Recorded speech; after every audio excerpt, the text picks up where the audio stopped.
क्या आपने कभी सोचा है कि एक बहुत ही खतरनाक राक्षसी जो बच्चों को मारने आई थी, उसे भगवान कृष्ण ने माँ जैसा दर्जा क्यों दिया?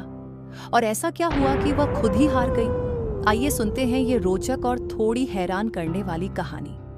बहुत समय पहले की बात है। मथुरा का राजा कंस हमेशा डरा रहता था, क्योंकि उसे बताया गया था कि देवकी का एक बच्चा उसका अंत करेगा। इसी डर में वह गलत फैसले लेता रहता था। और जब उसे पता चला कि गोकुल में एक अनोखा बालक जन्मा है, तो उसने उस बच्चे को नुकसान पहुंचाने के लिए पूतना नाम की राक्षसी को भेजा।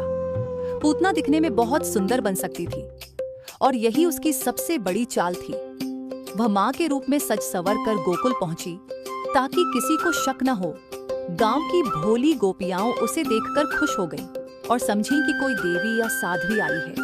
इसलिए वे उसे यशोदा मैया के घर ले गई, जहां नन्हे कृष्ण आराम से झूले में लेटे थे।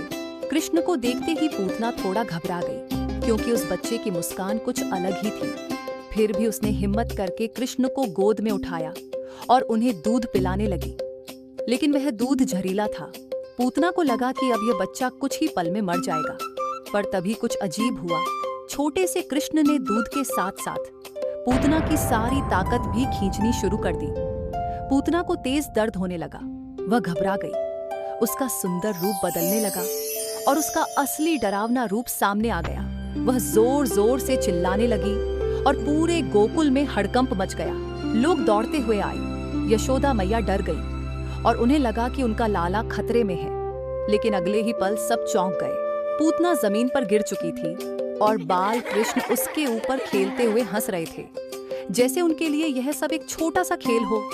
गांव वाले हैरान थे कि इतना छोटा बच्चा इतना बड़ा चमत्कार कैसे कर सकता है। बाद में समझ आया कि कृष्ण कोई साधारण बालक नहीं है। पूतना का अंत हो गया। लेकिन कहा जाता है कि क्योंकि उसने कृष्ण को गोद में लेकर दूध पिलाया था, भले ही उसका मन गलत था, फिर भी उसे माँ जैसा स्थान मिला। इस कहानी में डर भी है, हैरानी भी है और एक मीठा सा भाव भी, जो बच्चों को यह दिखाता है कि कृष्ण की लीलाएं हमेशा अनोखी होती हैं। और इसलिए आज भी पूतना की कहानी सुनकर बच्चे सोच में पड़ जाते हैं कि आखिर कृष्ण की हर लीला इतनी अलग और चमत्कारी क्यों होती है।